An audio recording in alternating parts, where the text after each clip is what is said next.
dukungan ini kan ada dua bisa. Pertama bisa menjadi beban, kedua bisa jadi semangat. Ya mereka lagi tajam juga gitu. Ini bukan cuman skill lagi kemampuan main, tapi mental juga berpengaruh. Nah, strategi hilang konsentrasi sedikit aja bisa kalah, berbalik keadaan gitu. Menyerang total, bertahan total gitu. Nah itu gagal.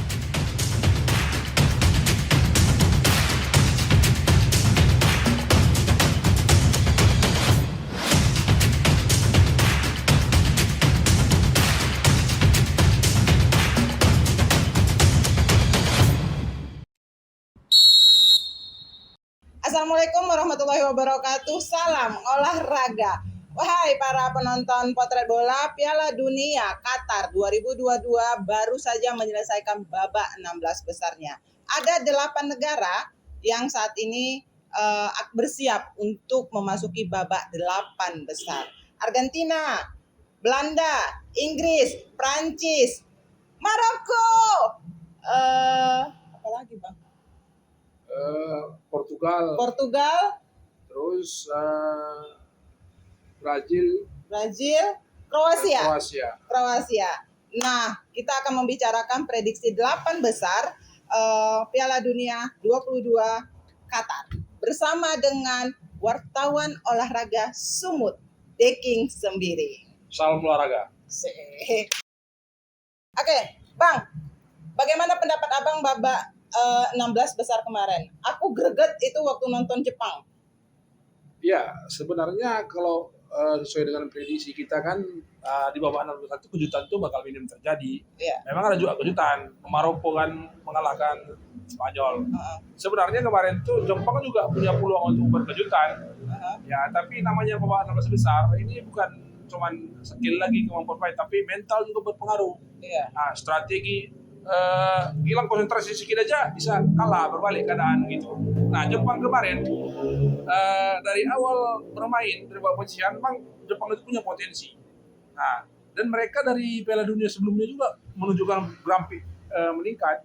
Grafiknya meningkat. Nah, jadi kemarin itu lawan Kroasia seharusnya memang itu kalau dari segi permainan mereka menang.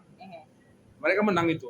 Cuman kan ya itu tadi namanya keberuntungan mental semua ya itulah. Kroasia kan sebagai runner up tahun lalu kan. Nah, terus ada juga Maroko. Nah, Maroko ini kan dari awal kita bilang itu kalau dari segi pemain mereka punya kekuatan karena kan rata-rata pemainnya main di Eropa. Iya.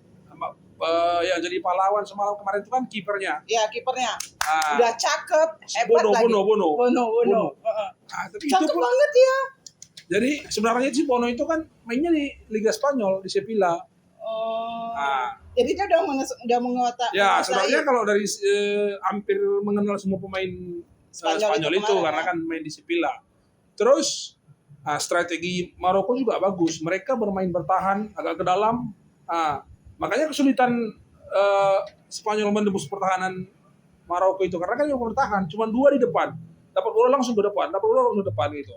Dan itu berhasil karena kan memang cara mengalahkan tiki-taka Spanyol itulah bertahan. Oke, baik kita ke 8 besar. Nah, bagaimana menurut Abang 8 besar? Inggris Prancis dulu deh, Inggris Prancis. Kalau Inggris Prancis ini ya sebenarnya kalau dari segi permainan tuh potensi Inggris tuh ada. Banyak pemain muda di situ. Cuman kan mental dari dulu kan persoalan Inggris ini kan mental. Ya, mereka menang di awal. Iya, menang di awal. Kalau mau prediksi pun mereka bisa lolos ini dari Prancis. Janganlah, aku Prancis ini. Nah, bukan begitu. Memang dari segi permainan apa itu kan Inggris ini lagi kencang-kencangnya nih. Cuman kan dari kemarin itu dia paling jauh semifinal. Ya. Nah, karena kan untuk apa juga Prancis juga agak berat memang. Karena status juara bertahan itu ya kita nggak tahu lah kemarin dia udah memecahkan kutukan kan lolos. Terus ini kan juara bertahan itu belum ada yang turut-turut. Iya. Tapi kalau Prancis lawan Inggris memang bakal seru. Tapi kalau aku sih lebih ke Inggris. Ke Inggris ya, lebih megang ke Inggris ya. Iya. Oke, kalau Brazil Kroasia itu ya udah pasti Brazil. Brazil. Karena ya, tapi nggak tahu lah kita. Kalaupun nanti bisa menang itu Kroasia itu namanya keajaiban. Kok gitu? Ya karena kan dari awal sebenarnya tuh Kroasia itu permainannya menurun. Bahkan lawan Jepang itu mereka kalau sebenarnya kalah, Iya. cuma menang nasib aja. Nah ini lawan Brazil juga, Brazil ini kencang-kencangnya juga ini kan. Dan Brazil juga salah satu favorit juara. Tapi ya aku tetap menjagokan Brazil karena kan dari awal aku bilang kan bahwa juara yang prediksi juara tahun ini adalah negara Amerika Latin. Negara Amerika Latin itu kalau nggak Brazil, Argentina. Argentina. Ya. Oke. Nah, kalau Argentina sama Belanda? Ya, ini juga seru sebenarnya kalau Argentina Belanda ini. Belanda juga udah baru ini lolos kan. Udah lama juga nggak lolos itu. Tahun lalu kalau lolos orang itu 2018. Nah, tapi harus kita akui juga Belanda ini permainannya masih inkonsisten. Artinya belum. Sebenarnya kalau di babak penyisian kemarin tuh kita sebenarnya greget nengok Belanda itu. Dia unggul udah tertekan. Lawan Ekuador itu dia unggulan 1-0. Dari situ tekan Ekuador terus. Nah, artinya permainan dia masih nggak konsisten. Jadi ya aku masih ragu lah kalau Belanda itu bisa melewati Argentina. Yang tetap jagoan Argentina yang lolos. Argentina masuk ke perempat final. Ke semifinal. Oke. Satu lagi itu Portugal Maroko. Wah, ini apa ini? Sebenarnya kalau dari ini kayaknya perang mental nih ke depannya. Soalnya Maroko udah didukung sama Arab kan? Apa maksudnya warga Arab gitu kan? Dan memang ya dari antara semua ini kan dari 8 tim yang lolos ke perempat final ini kan cuma Maroko ya satunya yang dari luar homogeni sepak bola. Karena itu yang lainnya kan 2 itu dari Amerika Latin. Nah, sisanya kan 5 itu dari Eropa. Nah, Maroko ini. Nah, cuman ya Maroko juga ini bersejarah kan baru pertama kali ini orang itu lolos ke 8 besar. Kita berharap dia ya bisa mengikuti jejak Korea Selatan 2002. Tapi sepertinya untuk mengalahkan Portugalnya agak berat juga memang karena kan ya harus kita akui juga lah dari segi kualitas pemain memang masih di atas lah sedikit dari Maroko. Walau Maroko itu dan memang harus berbeda menghadapi Spanyol dengan Portugal itu berbeda. Portugal itu ya sama kayak dia gaya mainnya kayak Brazil. Bukan kayak Spanyol tiki-takanya itu kan. Ya kalau pasti sengit juga memang Maroko sama Portugal. Tapi ya tetap kalau menurut aku ya peluang besar itu tetap Portugal lolos. Kalau menurut Abang strategi apa nanti yang diterapkan sama si Maroko untuk menghadapi si Portugal ini? Atau enggak strateginya Portugal untuk menghadapi Maroko? Karena kan gini, mental Maroko ini kan lagi di atas angin nih. Lagi high-nya nih. Apalagi dapat dukungan warga Arab kan, maksudnya harapan warga Arab gitu. Nah, dukungan ini kan ada 2 bisa.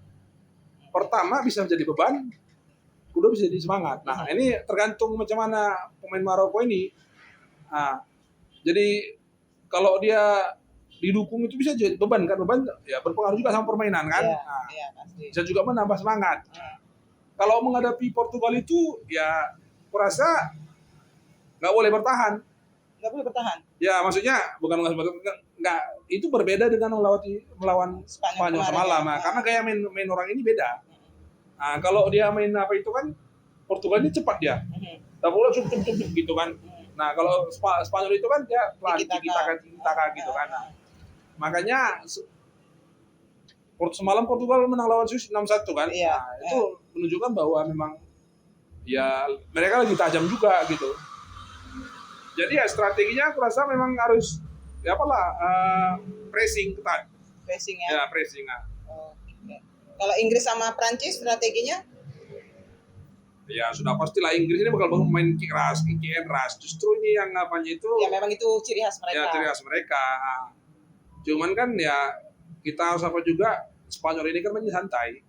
Nah, santai gitu kan. Nah, yang jadi persoalan nanti di Inggris itu kan ketika dimatikan sayap orang itu kan, itu dia. Karena selama ini orang itu menyerang dari sayap. Ketika dimatikan sayap itu, itu sulit. Nah makanya itu si Southgate harus ya menerapkan beberapa apalah, termasuk juga mungkin menyiapkan algojo penalti, karena kan kemungkinan adu penalti juga ada peluang kan. Ya gitulah mungkin kira-kira, tapi intinya ya Inggris tetap punya peluang besar untuk bisa melewati Prancis. Kalau Belanda sama ini taktiknya apa yang harus dihadapi? Taktik siapa? Taktik Belanda atau Belanda taktik lah. apanya? Kalau kurasa begini, Belanda itu dulu kita kenal dengan total footballnya. Apa total footballnya itu tidak pernah menghasilkan juara dunia.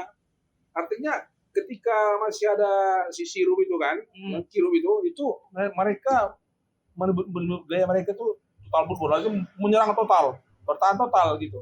Nah itu gagal, maksudnya nggak pernah mereka juara, walaupun runner up pernah. Nah kemarin itu mungkin harapan mereka adalah tahun ini, tapi kurasa masih berat gini, maksudnya pemain mereka itu masih muda-muda. Nah untuk menghadapi Argentina, nah ini kan serba sulit. Selama ini kan orang fokus kepada Messi.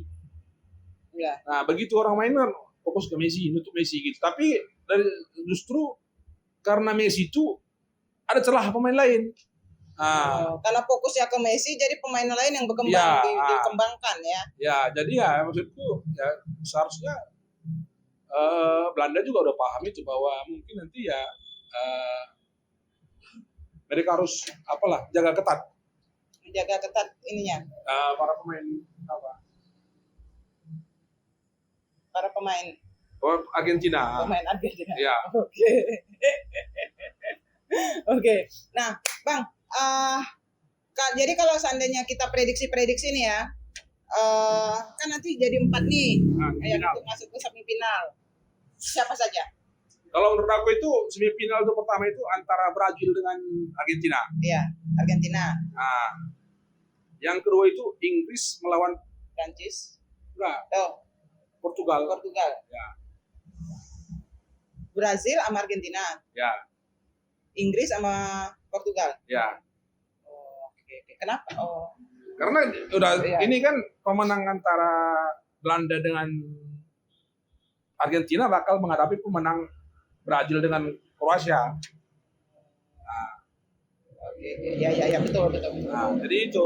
Dan ya saya tetap menjagokan Amerika Latin juara. Amerika Latin tetap ya. Tetap dari episode pertama Amerika Latin terus. Oke, top score. Top scorer ya masih segini juga, walaupun sekarang si Mbappe memimpin dengan 5 gol kan. Tapi semalam itu ada juga pemain Portugal, si Ramos nyetak hat-trick gawang Swiss. Nah, ini jadi persaingan total itu makin ketat ini. Memang si Mbappe di atas dengan 5 gol, tapi di bawahnya ada 10 lebih orang. 10 itu enggak 3 gol, termasuk juga Messi, Rashford. Yang masih ada peluang di situ kan ya Messi, Rashford, si Ramos Portugal kan. Baru kemudian Cody Gakpo Belanda. Nah, masih ada itu, yang lainnya macam Morata, siapa memang udah tersingkir. Ya pasti bakal sedikit lagi lah, karena masih ada 3 pertandingan lagi kan. 8 besar, semifinal, final. Nah, jadi masih belum bisa kita bilang Mbappe bakal top skor gitu, belum bisa. Belum bisa ya. Oke, baik. Thank you. Terima kasih banyak, Bang. Dan buat kalian semua para penonton Potret Bola, jangan lupa untuk menyaksikan semua video kita, dan jangan lupa untuk subscribe, like, komen, serta share semua video-video kita ya. Kita akan kembali lagi dengan prediksi-prediksi lain terkait dengan Piala Dunia 2002 Qatar. Aku Juli Rambe. Deking Sembiring. Sampai jumpa. Salam olahraga.